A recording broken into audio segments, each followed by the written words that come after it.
Here we go, the last part of Thomascember Series 2, Kin of the Railway, considered to be one of the best Thomas specials ever. Now some of you may remember my overreacting to this special. Amazing, marvelous, stupendous, colossal, tremendous, gigantic, astounding, unbelievable, spectacular, phenomenal! And it's good, too. So I'm going to review this one last special to see if I was right to react that way. So, what's the story? The Earl of Sodor, who was never seen in the original show, returns to Sodor and chooses Thomas and his friends Percy and James to rebuild Olmsted Castle, which was never seen in the original show. During their latest adventure, the engines meet Millie, a bubbly French engine, and Stephen, an older steam locomotive with fascinating stories to tell. Meanwhile, Spencer and Gordon are stunned when they encounter two new engines, Connor and Caitlin, who are even faster than they are. But disaster strikes when Stephen goes missing. And the rest of the special is just the engines trying to get Olmsted Castle repaired in time for the grand opening, and trying to find Stephen before the day arrives. So, what exactly is it about this special that caused me to react like this? Amazing, marvelous, stupendous, colossal, tremendous, gigantic, astounding, unbelievable, spectacular, phenomenal! And it's good, too. Well, I'll tell you. It's the fact that Sharon Miller isn't writing anymore. I mean, seriously, Andrew Brenner has really outdone himself for his first ever Thomas feature-length special. He did a really great job of it. And it's really great to see the engines being themselves again since... well... ever. I mean, I don't think we've ever seen them being themselves since the end of Series 7. It's just really great for Andrew to go back to the show's original roots, railway logic rather than just friendship. And I really love Millie the French engine because she's really cute and adorable.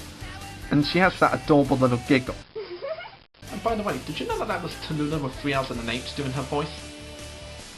What I also like about this character is that she's nothing like those French stereotypes we see on TV loads of times before. Like Pepe Le Pew, Fifi Le Fume, and even Antoine. Remember that wimp? Of course you do, we all remember him. Yeah, she doesn't think she's sexy, and she's not a coward. She's just really bubbly. And that's a really good personality for this character to have. And the actress who does her voice does a great French accent. I mean, it sounded so French that I couldn't even tell the difference. Then again, she does do a pretty good American accent too. The depression, sweetie. Your heart might break, but the show goes on, because if it stops, you starve. And Stephen is a very interesting character too. He has a very interesting backstory. And I really love how they used Stephenson's rocket design for this engine. It's just really great. I mean, who'd have guessed that we'd have seen Stephenson's rocket in Thomas the Tank Engine? And the other two characters, Caitlin and Connor, are kind of rushed. We get more of a glimpse into their personality in Series 17. And the Sir Robert is a funny character at times. Well, it's mostly because of his personality, like how he's very energetic and excited about every plan he has. I almost see him as a sort of less conceited version of Toad from The Wind in the Willows. You know, like a posh gentleman who likes to try new things, you know, all that jazz. But never to a point where he becomes conceited and boastful. He's just a really nice guy who likes surprises and discovering new things.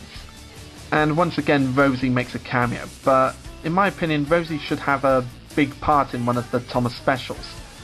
I mean, it would be really great for her to have a big part in a Thomas the Tank Engine feature-length special. But that's just nitpicking.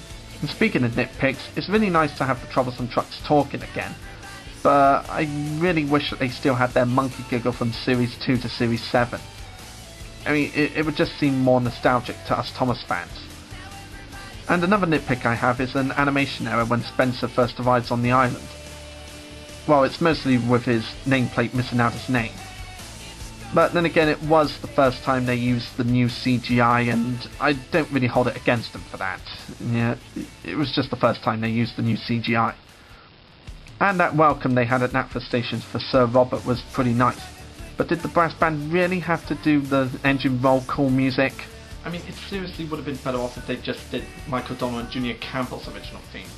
It would seem more nostalgic for us fans who grew up with it, and a lot less ear-rapingly bad. But this is all just nitpick, and I'm looking for things to complain about. This was a really great special, and those nitpicks don't come close to ruining how great this special is. And I don't know if it's just me, but the new narrator, Mark Morgahan, kinda sounds like a young Michelangelo. Well, it might just be me, but he does sound a little bit similar to Michael, in my opinion. But if you don't believe me, you might have to listen to the two back to back and see if you can see any similarities that I did. But either way, he was a great choice for the new narrator for Thomas. I mean, getting another Liverpudlian to do the narration. It's official that the Thomas crew likes a Liverpudlian to narrate the stories in the UK. Oh, and did I forget to mention, he also does the narration for the US versions as well. Wow, the US must have liked him too. And another thing I really love is how they brought up Henry's special coal thing. I mean, listen to this. Henry's broken down. Don't tell me he needs special coal again. No, Gordon. That was fixed years ago. As soon as I heard that line, I immediately had to pause the video and then get up to dance to Celebration. Seriously, it was that exciting to hear. I was thinking like, they finally got rid of the special coal bin that Henry doesn't need anymore. It was great to see a writer who actually read the original books and watched the original TV series. It's just great to have him going back to the show's original roots. So overall, this is a great special. It's definitely better than all the other specials combined, because it took a franchise that was turning into nothing and turned it back into something, unlike that other fucking special! That, along with Series 8, took the franchise and turned it into nothing! And I would make fun of how Andrew Brenner's writing is better than Sharon Miller's writing, but I feel it would be pointless, since everybody on YouTube does it already. So I'm not going to make fun of Sharon Miller's writing, because everybody does it. There's no point in me doing it.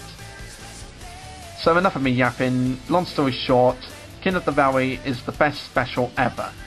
I would definitely recommend it to every single Thomas fan out there. Me personally, I wouldn't buy the DVD and watch it a million times over and over, but when I feel like watching it, I'll definitely be happy to watch it. And that's the end of Thomascember Series 2. Thank you so much for joining me in a look back at the Thomas the Tank Engine and Friends feature-length specials. I know you all have your own opinions about these specials, so I'd advise you to get them out there and see what everyone has to say. Do you think they're good specials, or do you think they're bad specials? But whatever your opinions are, get them out there and see what everyone has to say, and have a Merry Christmas.